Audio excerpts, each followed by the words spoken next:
dude, I don't know. I don't know what happened to the fucking liberals in this country. It's just like,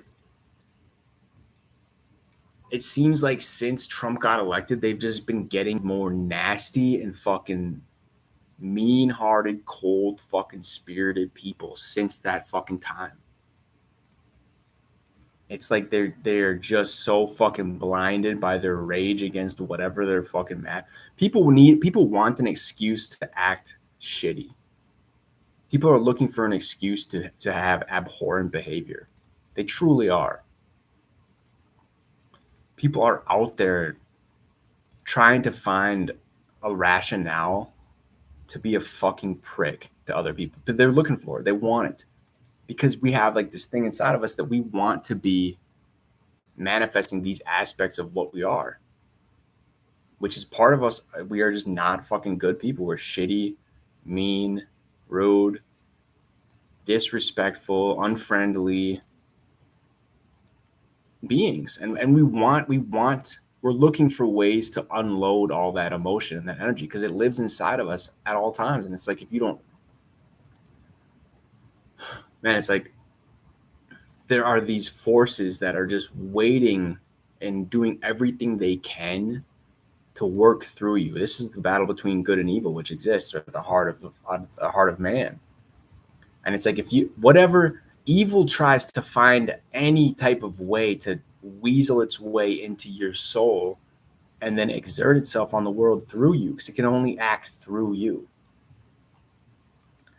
And so, like, any sort of, you got to be very careful giving away a piece of yourself, because if you do that, then you're leaving room for something to come take its place. Like, if you start, here's what I think it is. I think if people start thinking in some sort of ideological way, they are giving up some aspect of their agency as human beings. And so when you do that, you start to become an unthinking person, and then you have an aspect of yourself which is unused. Your logical, rational brain, which is the one that is the part of you that decides, what is proper behavior, what is actually the case in certain situations, what is real, what isn't. It kind of goes away, and it is taken over. It's overridden by that ideology. Your rational, logical sense of things is subdued and subjugated to the overriding ideology, and whatever the ideology says takes place. That so then your logical center just crinkles down into nothing, and then the ideology is perpetuating everything inside of your psyche. Now, when you have that logical center has been reduced to such a marginal proportion of your consciousness, what you've done is that there's a hole now in the place that existed, and that is allowed to be filled in by the evils in the universe.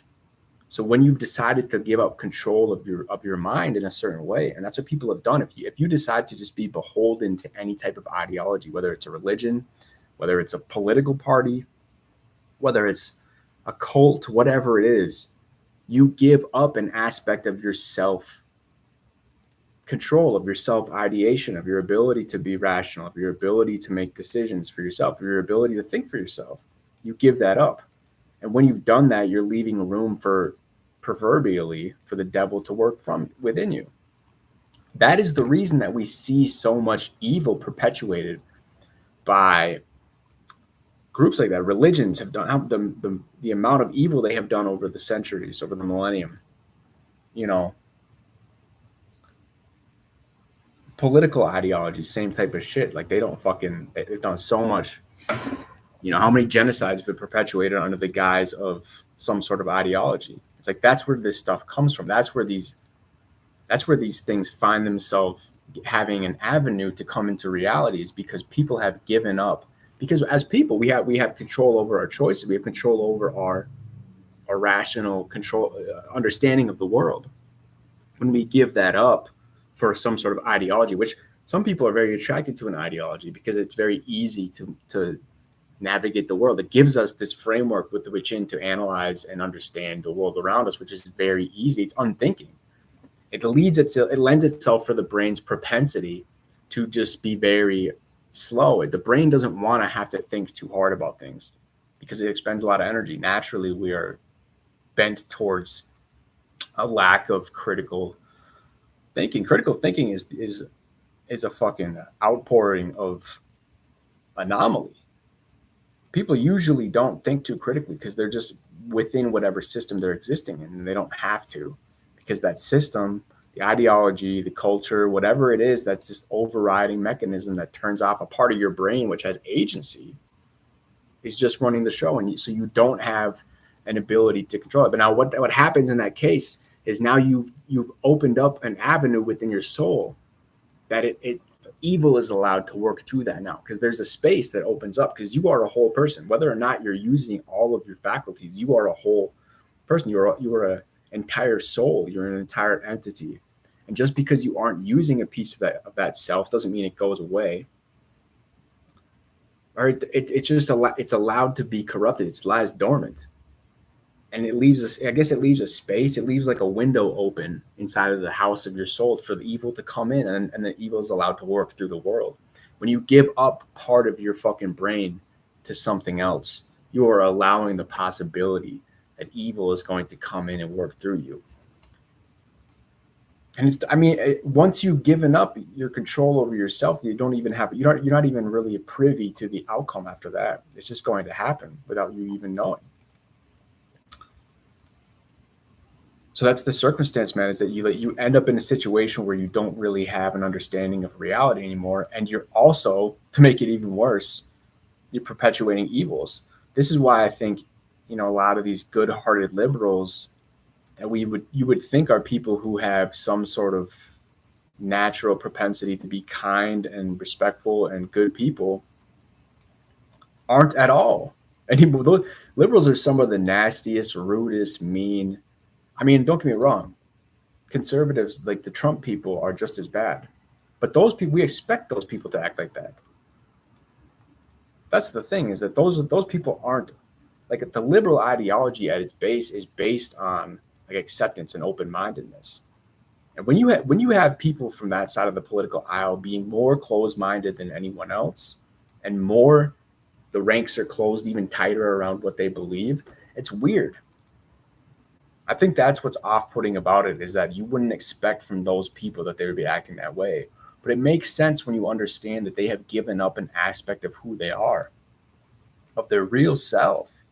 They've sacrificed that for the ease and the unthinking, facilitated, laissez-faire approach to the world that comes with giving yourself over to an ideology. So I think that explains at least the possibility for these people who you would think are good people, who you think are like nice, friendly people, but they're some of the meanest fucking shit. Like you can, like, dude, they say some fucking like fucked up stuff. They're actually not nice. You realize that these people aren't actually nice, and maybe before they weren't nice either, but they were just pretending to be so that they could fit into whatever aspects of the ideology that they thought were, attractive to them, or that they thought were something that they could utilize to further their own interest. A lot of people are just selfish. There are good people out there, but a lot of people are just trying to fit in to whatever the world exhibits around them, where they think is going to be best suited to benefit themselves. Not everybody's a good person. This is something to remember, that not everybody's actually a good person. Some people are shitty. Some people choose to be shitty. But when you give up any choice at all in favor of an ideology, you have left room for yourself to be taken a hold of by, for lack of a better word, you can think of it however you want to. I'm saying it's not even necessarily like it's not really a spiritual like conflagration of ideas. I'm trying to like conceptualize a way to explain like the energies working within us. We don't really have a framework for it in our rational world. Outside of science, we can't really explain the world in this day. That's one of the problems, is we can't explain some of the aspects of the world that we don't fully understand. But when you look at, you have to kind of work from a spiritual framework, even though you may not. I don't necessarily believe any aspects of that type of thing, but it's just like it's a way to understand like the things that are beyond our understanding. And it's like, so the battle between good and evil, which whether or not it's being adjudicated by some fucking benevolent God, not saying that, but what I'm saying is that there is some sort of dichotomy in the energies of the world, and it's like that can be idealized or conceptualized as the battle between good and evil. And we all know that. Everybody fucking knows that. That's been around in human life for a long, long time. For a long time. It's like whether or not you're a spiritual, religious person, that those themes that are a part of us, a part of what we are as humans, are, you know, it's real. It's as real as the fucking day we live in. It's as real as your fucking hand in front of you. That, like, it's even more real because people come and go in this lifetime. Those type of things don't go. Like those perpetuate themselves over the centuries. And so, like, you almost have to take that more seriously than your experience. A lot of people don't. They'll just ignore that type of stuff and refute the existence of that type of thinking or that type of understanding of the world. But I think that's a big mistake because you're leaving out an aspect of the experience with which we know is real, to be real experientially. Maybe it can't be defined experimentally like we would want to do. I get it, but we can't. We don't have a way to do that. But we have to understand it somehow because it is something that exists. It's something that exists, whether or not it's tangible or whether or not it's even fully understandable in any type of way. We don't know. Honestly, I have no fucking idea. But it is real, and that I think that explains it. Is that those two things want to work through us. They have to find their ways, and it's just like you think about the universe. You think about everything that exists in the universe. Like, of course, there's good and bad, right? And the manifestations of that are going to go down from every fucking scale and every single representation of what reality is. So whether you're looking at the world that we live in these three dimensions, or some sort of realm that's interstitial between living in like the imprint of the emotions and like energies and wavelengths and that type of shit. It's like there are forces at work there. We all know that shit to be true, whether or not you want to define it as such or say that we don't understand it at all. Well, yeah, we don't, but we do understand it experientially to the point that we do. And it's like there is something to that where it's like if you give up control of yourself, you're leaving yourself open to the devil working within you. And that's what happens is when you give yourself over to these ideologies, it's very easy for the devil proverbially to work through you. And that's what happens. So that's what I think. That's what explains. Like, I'm looking online right now. Fucking Trump just got shot. I'm no Trump fan. I don't give a fuck about Trump. I don't like Trump at all. But it's like some people. You look at these people making comments on it. Like, it's the fucking nastiest, like, evil shit. People are saying like evil shit and like gleeful shit, and it's just so strange, man. It's so strange to me. But actually, it does make sense when you conceptualize it that way.